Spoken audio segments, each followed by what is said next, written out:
మరి ఇంతవరకు ఉన్నట్టుగా పార్టీ కాంగ్రెస్ పార్టీ నా పట్ల చూపెట్టే వివక్షత సుదీర్ఘ కాలం ఏదైతే 4 దశాబ్దాల పైగా అన్నాడు కాంగ్రెస్ పార్టీ బలోపేతం కొరకు వాస్తవంగా మిత్రులు పెద్దలు కేసీఆర్ గారు ఏదైతుందో 99లో టీఆర్ఎస్ పార్టీ ఆవిర్భావ సందర్భంగా తెలంగాణ రాష్ట్ర ఏర్పాటు మనందరి ఆకాంక్ష మనం కలిసి మరి ప్రయాణం చేయాలని చెప్పని వారు పేర్కొన్నప్పటికీ కూడా ఏదైతుందో ఒక క్రమశిక్షణ గల కార్యకర్తగా నాడు ఏదైతుందో నేను కాంగ్రెస్ పార్టీలో కొనసాగడం జరిగింది. ఇవాళ ఏదైతే తెలంగాణ రాష్ట్ర ఏర్పాటు ఆకాంక్ష యావత్ తెలంగాణ ప్రజల యొక్క లక్ష్యం ఇవాళ మన యొక్క జన్మ హక్కుగా భావించి ఏదైతుందో పెద్దలు కేసీఆర్ గారు తెలంగాణ రాష్ట్ర ఏర్పాటు ఉద్యమ నాయకుడిగా అన్నాడు ఏదైతుందో వారు శాసనసభ్యుడిగా డిప్యూటీ స్పీకర్గా ఏదైతుందో పదవికి రాజీనామా చేసి ప్రజాక్షేత్రంలో ఏదైతుందో వీళ్ళ యావత్ తెలంగాణ సమాజాన్ని జాగృతి చేసే విధంగా ఉద్యమించడంతో తెలంగాణ రాష్ట్ర ఏర్పాటు కల సహకారమైంది అని చెప్పక తప్పదని చెప్పంటున్నా. అటువంటి యొక్క కేసీఆర్ గారి యొక్క నాయకత్వంలో వీళ్ళ వాస్తవంగా మరి నేను ఎదుర్కొంటున్నటువంటి యొక్క మానసిక ఇబ్బందుల దృష్ట్యా మరి వారు ఏదైతుందో పెద్ద మనసుతో నాకు చేయూతనిచ్చిండు. మరి పెద్ద మనసుతో నాకు చేయూతనిచ్చి ఏదైతుందో ఇలా ఒక ఉద్యమ రథసారథిగా బీఆర్ఎస్ పార్టీలో చేరి ఇలా తెలంగాణ రాష్ట్ర ఏర్పాటు వాస్తవం వారు దశాబ్ద కాలం 2 పర్యాయాలు ముఖ్యమంత్రి ఏదైతుందో తెలంగాణ రాష్ట్రాన్ని వీళ్ళ జాతీయ స్థాయిలో కాకుండా అంతర్జాతీయ స్థాయిలో దాన్ని నిలబెట్టడం జరిగింది. మరి అటువంటి ఒక రాష్ట్రం ఏదైతుందో ఆనాడు కాంగ్రెస్ పార్టీ ఇవాళ ఏదైతుందో ఒక ఇంకా మెరుగైన రీతిలో పాలన ఇవ్వడం జరుగుతుందని చెప్పినటువంటి భావన ఆశల పల్లకిలో ఊరిగింప చేయడంతో ఏదైతుందో మరి మొన్నటి 23 ఎన్నికల్లో కాంగ్రెస్ పార్టీ అధికారానికి వచ్చింది. కానీ వాస్తవంగా జరిగింది ఏంటి అనేది మనం ఒకసారి ఆలోచన చేయాలని చెప్పి అంటున్నాను. వారు ఆరంభించిన ఒక పథకాలకు ఇవాళ వాటికి ఏదైతుందో మెరుగైన రీతిలో దాన్ని అమలు చేయడం పక్కన పెట్టండి. అసలు కార్యక్రమాలు ఏదైతుందో అమలు మర్చిపోయే విధంగా ఇవాళ ఏదైతే రైతాంగం ఈ దేశానికి అన్నం పెట్టే రైతు వెన్నెంక అని చెప్పి అంటున్నాం. అటువంటి రైతుకి ఏదైతుందో ఒకప్పుడు శిస్తు చెల్లించేది ఉంటుండే. ఆ శిస్తు చెల్లింపు ఏదైతుందో ఆనాడు ఎన్టీ రామారావు టీడీపీ ప్రభుత్వ హయాంలో దాన్ని రద్దు చేస్తే ఇలా కేసీఆర్ గారు ఏదైతుందో ఇలా దేశంలోనే కాదు అంతర్జాతీయ స్థాయిలో కూడా పెట్టుబడి సమకూర్చారు.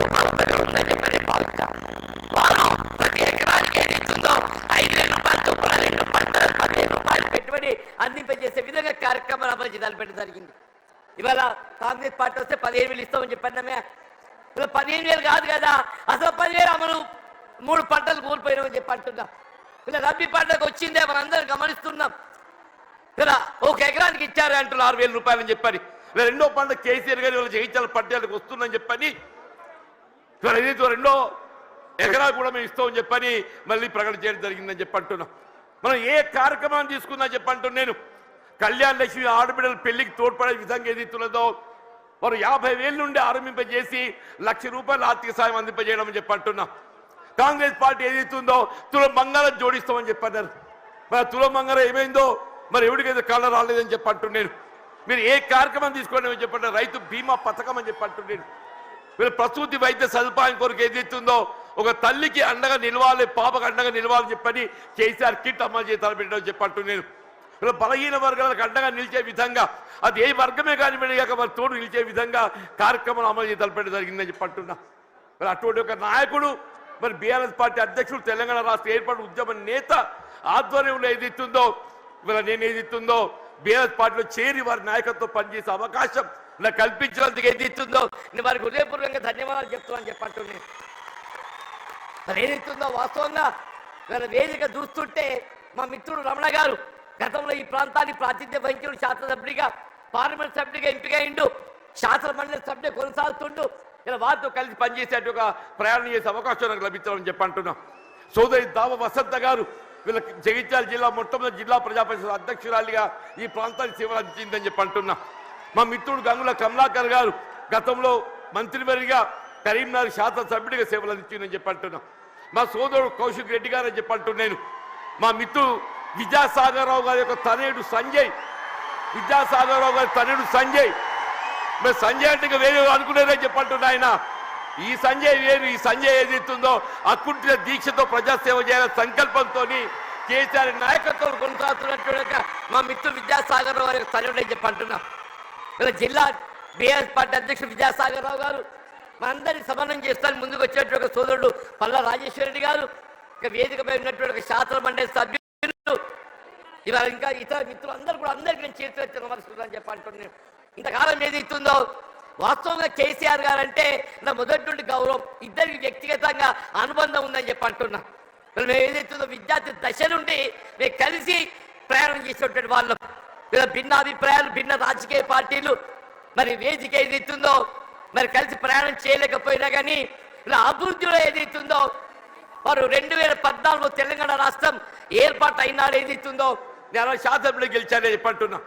నాపై గౌరవంతో నాకు ఇప్పటికి గుర్తు చేస్తున్నాను. మీకు అన్న బోర్లపల్లి వంతెన అని చెప్పంటూ నేను గోదావరి నదిపై వంతెన నిర్మాణం చేస్తే అటు ఆదిలాబాద్ ఇటు ఉమ్మడి కరీంనగర్ జిల్లాలు కలిసి ఏర్పడతాయని చెప్పని ఒక విజ్ఞప్తి చేయడంతోనే వీళ్ళ మొట్టమొదటి ఉమ్మడి కరీంనగర్ జిల్లాలో వాళ్ళ మంజూరు చేసినటువంటి ఒక పథకం బోర్లపల్లి ఒక వంతెన అని చెప్పంటాం. ఇలా అభివృద్ధికి ఏదైతుందో రాజకీయాలు లేవు, అభివృద్ధికి రాజకీయాలు లేవని చెప్పంటున్నా.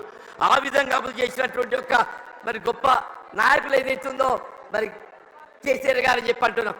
మిత్రుడు కొప్పుల ఈశ్వర్ గారు ఏదైతుందో ధర్మపురి శాసనసభ్యుడిగా వీళ్ళ మంత్రి మంత్రుడిగా చెప్పంటూ నేను వారు ఏదైతుందో రోడ్ల ఆధునీకరణ వారి యొక్క ఈ ప్రాంతం అంతా సస్యరామనం కావాలని చెప్పంటే ఆ ఆధునీకరణతో సాధ్యమవుతుందనే ఒక భావనతో మరి కొప్పుల ఈశ్వర్ గారు ఏదైతుందో మరి కేసీఆర్ దృష్టి తీసుకెళ్ళడం, వారు ఏదో మంజూరు చేయడం, మరి ఏదైతే ఉందో మన మొత్తం ప్రాంతం జగిత్యాలే కానీ ధర్మపురి కానీ చెప్పంటున్నాం.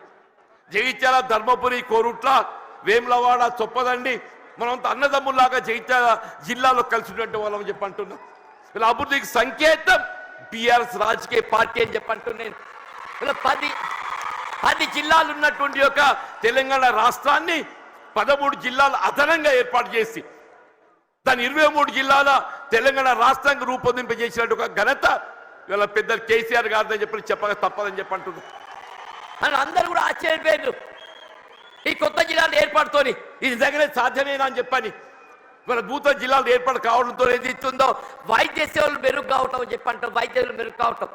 మన జగిత్యాల జిల్లా ఏర్పాటు కావడంతో ఏది ఇస్తుందో మన జగిత్యాల ఏదైతుందో వైద్య విద్యా కళాశాల, అసలు మన జగిత్యాల జిల్లా కేంద్రంగా వైద్య విద్యా కళాశాల ఏర్పాటు సాధ్యమవుతుంది ఆలోచన కూడా తప్పని చెప్పంటున్నాం. కేవలం కేసీఆర్ గారి యొక్క ఆలోచన, వారి యొక్క దూరదృష్టి, వీళ్ళ నూతన జిల్లాలు ఏర్పాటుతో ఏదైతే వైద్య విద్య సదుపాయాలు మెరుగుపరచొచ్చని చెప్పిన భావంతో వీళ్ళ నూతన జిల్లాలు ఏర్పాటు చేయడము, జగిత్యాల జిల్లా కేంద్రంగా వైద్య విద్యా కళాశాల రూపొందడం, వీళ్ళ వైద్య సేవలు విస్తృంపజేయబడడం చెప్పంటున్నా. భవిష్యత్తులో సూపర్ స్పెషాలిటీ వైద్య సేవలు మనం పొందబోతున్నాం చెప్పంటున్నా. అదే విద్య రాజ్యాంగం కల్పించిన హక్కు అని చెప్పంటున్నా. ఆ రాజ్యాంగం కల్పించిన హక్కు విద్యకు సంబంధించి ఏదైతుందో నిరుపేద వర్గాలు, బలహీన వర్గాలు, జ్యోతిబా పూలే అటువంటి ఒక గురుకుల ఆశ్రమ పాఠశాల అని చెప్పంటున్నా. ప్రతి నియోజకవర్గంలో ఆడబిడ్డలు బాలకి ఏదైతుందో జ్యోతిబా పూలే మరి గురుకుల ఆశ్రమ పాఠశాల, బాలులకు ఏదైతుందో జ్యోతిబా పూలే మరి ఒక పాఠశాల గురుకుల ఆశ్రమ పాఠశాల, అల్పసంఖ్యాక వర్గాలు ముస్లిం బిడ్డలకు అని చెప్పంటున్నా.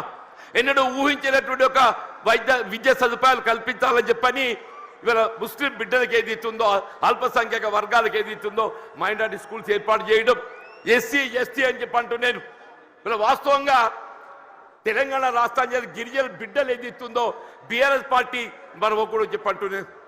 జనాభా ప్రాతిపదికన కల్పించాల్సిన ఒక రిజర్వేషన్ సౌకర్యం తెలంగాణ రాష్ట్రం ఏర్పాటుతో ఏదైతే ఉందో ఇలా గిరిజన జనాభా తెలంగాణ రాష్ట్రంలో కేంద్రీకృతం కావడంతో ఆ గిరిజనులకు అంతవరకు ఉన్నట్టు 6% రిజర్వేషన్ను 10% పెంచి అని చెప్పంటున్నా. ఇలా విద్యా ఉద్యోగాలలో గిరిజన బిడ్డలు వాళ్ళ లంబాడా కానివ్వండి, ఆదివాసీ కానివ్వండి, ఎవరికైనా ఏదైతుందో వారి భవిష్యత్తును నిర్దేశించినట్టు ఒక గొప్ప మరి నాయకత్వం కేసీఆర్ గారు అని చెప్పక తప్పదని చెప్పంటున్నా. ఇలా వాస్తవంగా ఈ దేశానికి ఏదైతుందో అన్నం పెట్టే రైతుకు సాగునీరు కావాలని చెప్పంటున్నా. ఉచిత విద్యుత్ సదుపాయం ఏదైతుందో గతంలో నిర్దేశిత వేళలో విద్యుత్ అందింపజేస్తే వీళ్ళు ఏ విధమైనటువంటి ఒక ఆంక్షలు లేకుండా 24 గంటలు ఏదైతుందో రైతాంగానికి ఉచిత విద్యుత్ కల్పింపజేసిన ఒక ఘనత బీఆర్ఎస్ పార్టీ అధ్యక్షుల అధినేత కేసీఆర్ గారికి దక్కుతుందని చెప్పంటున్నాను. ఇలా ప్రాణహిత నదీ జలాల వినియోగం దేవాలనే ప్రాణహిత నదీ జలాల వినియోగంలోకి వస్తేనే కానీ ఏదైతుందో మన తెలంగాణ రాష్ట్రం రైతాంగం ఏదైతుందో మన పంటలు సాధ్యమవుతుందని చెప్పంటున్నాను. ఇవాళ ఉమ్మడి రాష్ట్రంలో వైఎస్ రాజశేఖర రెడ్డి గారు ముఖ్యమంత్రి ఉండగా మరి సహచరులు మేము భావించాం. మరి ఏదో తుమ్మడి ఏటి వద్ద బ్యారేజ్ నిర్మాణం చేస్తే ఒక లిఫ్ట్తో నీరు వస్తుందని చెప్పని. కానీ మహారాష్ట్ర ప్రభుత్వం ఏదైతే ఉందో వాళ్ళు సహకరించలేకపోవడంతో 152 మీటర్ల ఎత్తుతో నిర్మాణం చేయాలని తలపెట్టినట్టు బ్యారేజ్ 145 మీటర్ల ఎత్తుతోనైనా కానీ ఇదే పెద్ద కేసీఆర్ గారు ఏదైతే ఉందో మహారాష్ట్ర ప్రభుత్వం ఒప్పందం చేసుకోవడంతో పాటుగా దిగువ 100 మీటర్ల ఎత్తులో మేడిగడ్డ వద్ద బ్యారేజ్ నిర్మాణం చేయగలిగినట్టయితే అటు ప్రాణహిత నదీ జలాలు, ఇటు గోదావరి నదీ జలాలు, అటు మానేరు ప్రాంతంగా వచ్చే నదీ జలాలు అన్నింటిని మనం ఎత్తిపోత ద్వారా వినియోగించుకుంటే ఒక 300 టీఎంసీ లభ్యత పొందే అవకాశం ఉందని చెప్పంటున్నాడు. మరి ఆ విధంగా మేడి ఒక దశాబ్ద కాలంలో, కేవలం ఒక దశాబ్ద కాలంలో వీళ్ళ కాళేశ్వరం ప్రాజెక్ట్ నిర్మాణం పూర్తి చేయడమే కాదు దాని ఫలాలు కూడా మనకు అందింపజేయడం జరిగిందని చెప్పంటున్నాను.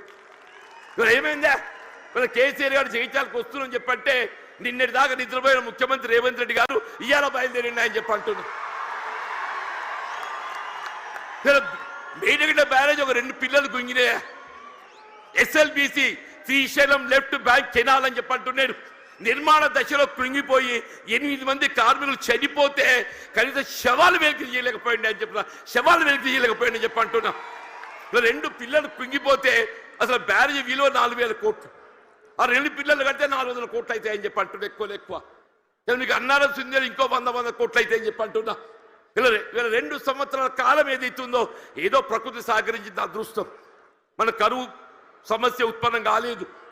రేపేదైతో ఎల్లినో ప్రభావం నిజంగానే కరువు వచ్చినట్టయితే మన భవిష్యత్తు ఏం కావాలి, కరువు వస్తే మన భవిష్యత్తు ఏం కావాలని చెప్పి అంటున్నా. అదే పెద్దలు కేసీఆర్ గారు ఏదైతే జగిత్యాల పట్టణానికి వస్తున్న సందర్భంగా రేవంత్ రెడ్డి ఏదైతుందో నిద్ర లేచినట్టు నటిస్తుందని చెప్పి అంటున్నా.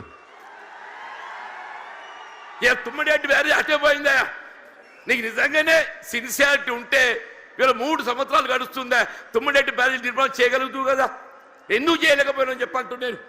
వీళ్ళు నిన్నటి వరకు ఏదైతుందో వీళ్ళు ఏ కాళేశ్వరం కూళేశ్వరం అని మాట్లాడిండే, వీళ్ళు అదే కాళేశ్వరం అదే మేడిగడ్డ ఏదైతుందో మన భవిష్యత్తు ఏదైతుందో మనకేది అండగా ప్రాజెక్టే మేడిగడ్డ కాబోతుందని చెప్పి అంటున్నాను.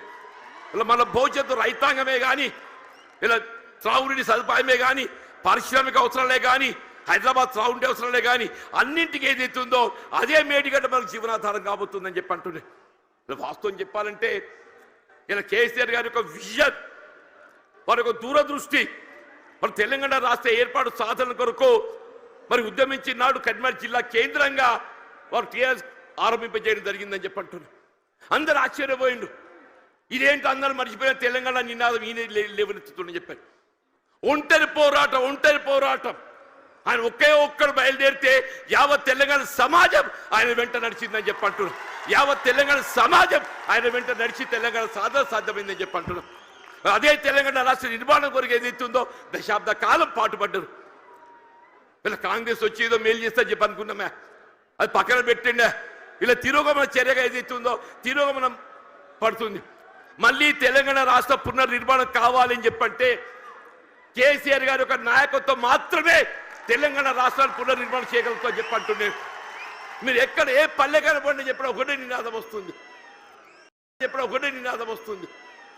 రేవంత్ రెడ్డి పోవాలి, కేసీఆర్ గారు రావాలి. ఒకటే నినాదం, రేవంత్ రెడ్డి గారు పోవాలి, కేసీఆర్ గారు రావాలి, కాంగ్రెస్ పోవాలి, బీఆర్ఎస్ రావాలి. అంటే ఏంటి, ప్రతి పల్లె గుండెల్లో ఏదైతుందో ఇవాళ ఈ నినాదం కేసీఆర్ గారు ఇవాళ వస్తుంటే నిజంగా చెప్తున్నా మొత్తం కూడలని యువత ఉత్సాహం కేరింతలు చూస్తుంటే మళ్ళీ తెలంగాణ రాష్ట్ర ఏర్పాటు ఉద్యమ దినాలు గుర్తుకొస్తాయని చెప్పంటున్నా. ఆనాడు తెలంగాణ రాష్ట్ర ఏర్పాటు ఉద్యమ సమయంలో కేసీఆర్ గారు నడుస్తుంటే యువత కేరింతలు ఏ విధంగా ఉండేనో ఇవాళ కేసీఆర్ గారు జగిత్యాల పర్యటన ఏదైతుందో మళ్ళీ అదే కేరింతల ఉత్సాహం యువతలో కనబడుతుందని చెప్పంటున్నాను. ఇలా అదే కేసీఆర్ గారి యొక్క నాయకత్వం తెలంగాణ రాష్ట్ర పునర్నిర్మాణానికి ఇలా మనకి ఏకైక నాయకత్వం కేసీఆర్ గారే చెప్పక తప్పదని చెప్పంటున్నాను.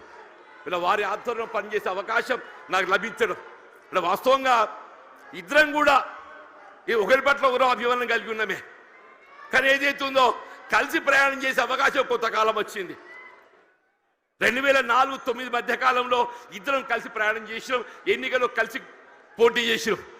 కానీ ఏదైతే కాంగ్రెస్ పార్టీ ఏ తెలంగాణ రాష్ట్ర ఏర్పాటు లక్ష్యంగా మరి ఎన్నికల ఒప్పందం కుదుర్చుకోవడం జరిగిందో ఆ తెలంగాణ రాష్ట్ర ఏర్పాటు ఏదైతుందో జాప్యం చేయడంతో కొంత నీరుగార్చి పెద్ద చేయడంతో ఏదైతుందో వారు ఆనాడు కేంద్ర మంత్రి పదవి త్యాగం చేసి కేంద్రంలో మంత్రి పదవి త్యాగం చేసి రాజీనామా చేసి పార్లమెంటు ఉప ఎన్నికలు వారు వస్తే మరి కాంగ్రెస్ పార్టీ పక్షాన అసలు ఛాలెంజ్ ఇచ్చినోడు పక్కకు వేయండి, అసలు ఛాలెంజ్ ఇచ్చినోడు పక్కకు వేయండి. కేసీఆర్ గారిని ఎదుర్కోవాలంటే మామూలు విషయం కాదు, కేసీఆర్ ఎదుర్కోవడం మామూలు విషయం కాదు అంటూ నేను ఆనాడు ఏదైతే ఇదే కాంగ్రెస్ పార్టీ నన్ను దొరకబట్టి ఆయన ముందు నిలబెట్టిందా, నన్ను దొరకబెట్టి వారి ముందు నిలబెట్టిందని చెప్పంటున్నా. ఇక ఏం చెప్పాలి నా కోస ఏం చెప్పాలని చెప్పంటూ నేను అంటే నిజంగానే వారిని అడ్డుకోవడం సాధ్యమేనానే? వారికి ఎందుకు ఒక లక్ష్యం ఉంది, తెలంగాణ రాష్ట్ర ఏర్పాటు లక్ష్యం ఉందని చెప్పంటున్నా. ఆ లక్ష్యాన్ని అడ్డుకోవడం సాధ్యమేనని చెప్పంటూ నేను అది ఎవరితో సాధ్యం కాదు. వారు ఏది 2 పర్యాయాలు ఉప ఎన్నికలు గెలిచి యావత్ తెలంగాణ సమాజాన్ని జాగృతి చేసి తెలంగాణ రాష్ట్రాన్ని సాధించడం జరిగిందని చెప్పంటున్నాను. మరి అటువంటి క్రమశిక్షణ గల కార్యకర్తను నేను, అటువంటి క్రమశిక్షణ గల కార్యకర్తను యావత్ తెలంగాణ రాష్ట్రం ఆశ్చర్యం ఇదేందా జీవన్ రెడ్డి మరి ఏం చేయాలని ఆయన 20 మాసాలు ఏదైతే నా ఉసురు పోసుకుంటారు మీరు, 20 మాసాలు ఉసురు పోసుకున్నారని చెప్పంటున్నా. నేను ఇంతకాలం ఈ మానసిక క్షోభ నేను భరించాలని చెప్పంటూ నేను సాధ్యమేనని చెప్పండి అన్న చెప్పంటూ నేను 4 దశాబ్దాలు కాంగ్రెస్ పార్టీ బలోపేతం కొరకు అకుంఠిత దీక్షతో ఏదైతుందో నేను పోరాటం చేసి నేను పాటుపడితే చివరికి దక్కింది ఏంటి అని చెప్పంటూ నేను ఆల్రెడీ ఈ వాయిస్ లోపల నాకు ఈ గోసేంది అంటూ నేను ఇవాళ 75-76 సంవత్సరాలు వచ్చినాయి అంటున్నా. నా జీవితం చివరి దశ చేరుకుందని చెప్పంటున్నా. నా జీవితం చివరి దశలో ఏదైతుందో నాకు ఈ మానసిక క్షోభ ఏంటి అని చెప్పంటూ నేను ఇవాళ కేసీఆర్ గారు పెద్ద మనసుతో ఏదైతుందో మరి నా చేయూత నాకేదైతే చెయ్యి అందించి నాకు అండా నిలుచుండని చెప్పంటూ నేను అదే 4 దశాబ్దాల కాలం కాంగ్రెస్ పార్టీ సేవలో కాంగ్రెస్ పార్టీ నిర్మాణంలో నేను పాటుపడితే నా చివరి దక్కింది అయింది.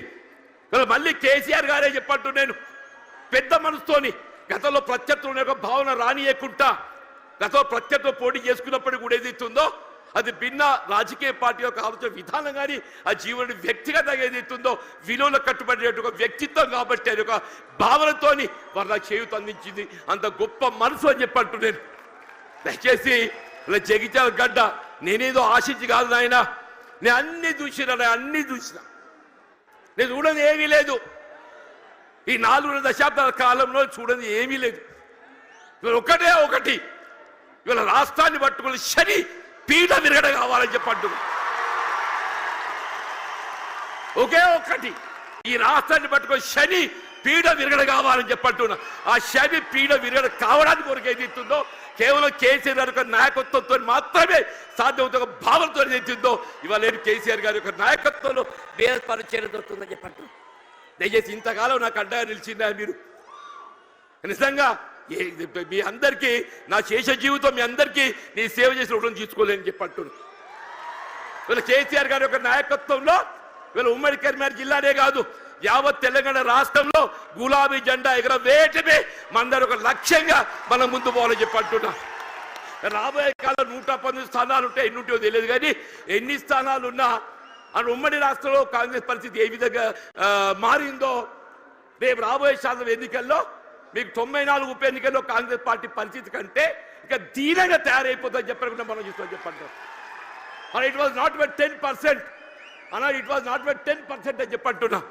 ఇవాళ పరిస్థితి కూడా ఏదైతుందో రాబోయే కాలంలో ఇవాళ ప్రజా అభిప్రాయం ఎవరైనా ప్రజాభిప్రాయానికి అనుగుణంగా పనిచేయాలి. రేపు ప్రజాభిప్రాయానికి అనుగుణంగా ఏదైతుందో కేసీఆర్ గారి యొక్క నాయకత్వం పనిచేయాలి. వాళ్ళు ఎప్పటికైనా ఒకటి కోరుకుంటుంది, అరే ఇంత మంచోని నేను విడిచిపెట్టుండేందే, అదే నిజంగా ఆలోచిస్తే కూడా ఆశ్చర్యం కలుగుతుందా? ఆయన నాకే పగోడు కాదు, నేను గతంలో కలిసి ప్రయాణం చేసినాం. వారి జీవితం విద్యార్థి దశలో ఏదైతుందో ఇదే జగిత్యాల అంగడి బజార్లో గడిపిందని చెప్పంటున్నా. జగిత్యాలకు కేసీఆర్ గారికి ఉన్న ఒక అనుబంధం ఏదైతుందో ఇప్పటి తరాన్ని తెలియకపోవచ్చు, కానీ కేసీఆర్ గారి ఒక బాల్య జీవితం ఏదైతుందో జగిత్యాలతో ముడివేసుకుందని చెప్పంటున్నా. అటువంటి కేసీఆర్ గారు ఏదైతుందో ఆనాడు తాడిత పీడిత వర్గాలు ఏదైతుందో వీళ్ళు వారి యొక్క హక్కుల సాధన కొరకు జగిత్యాల చైత్ర యాత్ర ఏదైతే ఇదే గడ్డ మీదకి వెళ్ళి ఇదే సమావేశ స్థలికి వెళ్ళి ఆరంభింపజేసిరని చెప్పంటున్నారు. కేసీఆర్ గారు కూడా చెప్పిండ్రు, వారే అన్నారు.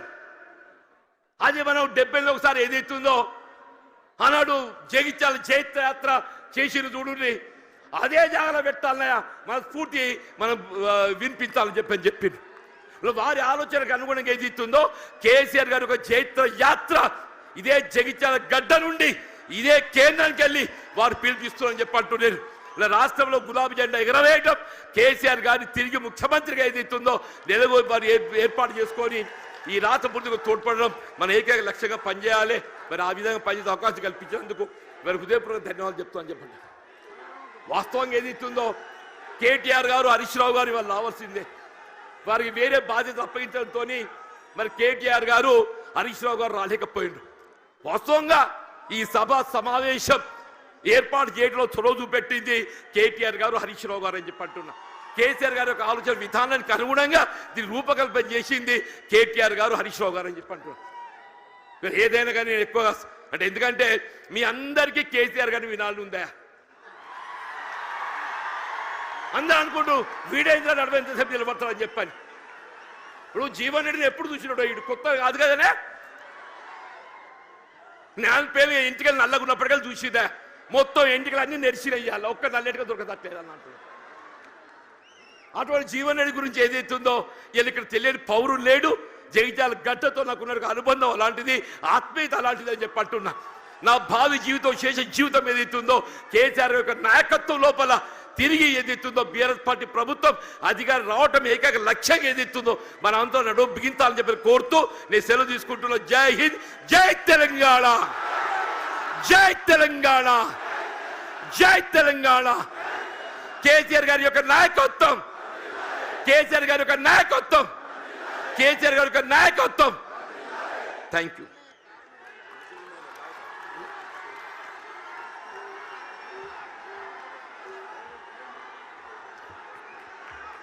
ఇప్పుడు మీరు ఎప్పటి నుంచో ఎదురు చూస్తూ ఎన్నో రోజుల నుంచి కేసీఆర్ గారి పలుకు వినాలి, కేసీఆర్ గారిని చూడాలి అని ఎర్ర టెండ కూడా వదిలిపెట్టి వచ్చిన మీ ఈ అవకాశం తీసుకున్న మా గౌరవ ముఖ్యమంత్రి వర్యులు, మాజీ ముఖ్యమంత్రి వర్యులు, తెలంగాణ వ్యవస్థాపకులు, తెలంగాణ రాష్ట్ర సాధకుడు ఇలా కల్వకుంట్ల చంద్రశేఖరరావు గారిని వారి సందేశం ఇవ్వాల్సిందిగా కోరుతున్నాను.